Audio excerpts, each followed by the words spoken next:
بہت کچھ ہے کہنے کو، پر نہ جانے کیوں اب کچھ نہ کہوں وہی بہتر لگتا ہے۔ جو میرے بنا خوش ہے اسے کیوں پریشان کروں۔ میں لہجوں کو محسوس کر لیتی ہوں، مجھے خاموشیاں سمجھا دیتی ہیں۔ یہ بات سچ ہے، مجھے کہنا نہیں آتا، میری باتیں صرف آنسو میں ڈک جاتی ہیں۔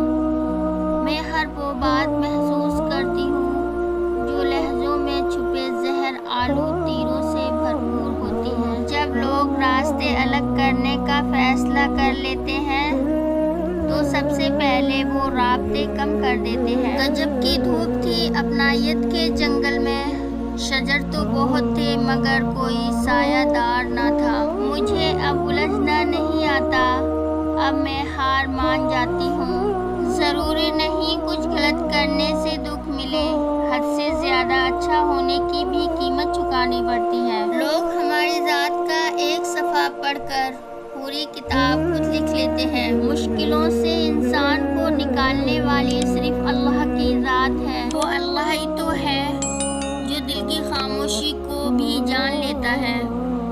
آنکھوں سے گرے آنسو اور نظروں سے گرے لوگ کبھی نہیں اٹھا کرتے۔ لوگوں سے انتقام مت لیا کریں، خراب پھل خود ہی درخت سے گر جاتا ہے۔ بدلتے ہوئے رویوں کی پرواہ نہ کریں، کیونکہ لوگ روزانہ مختلف احساسات کے ساتھ جاگتے ہیں۔ آپ کے وہ الفاظ بھی تحفہ ہیں جو دوسروں کو آگے بڑھنے کا حوصلہ دیتے ہیں۔ وہ تمانچہ جو خلوص کے بدلے پڑے انسان کو بدل کے رکھ دیتا ہے۔ انسان سب کچھ بھول جاتا ہے، بس اپنی بے قدری نہیں بھولتا۔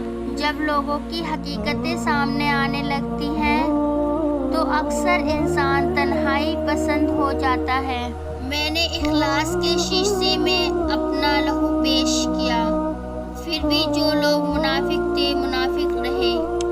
خاندانی لوگوں کا وقت بدلتا ہے، معیار نہیں۔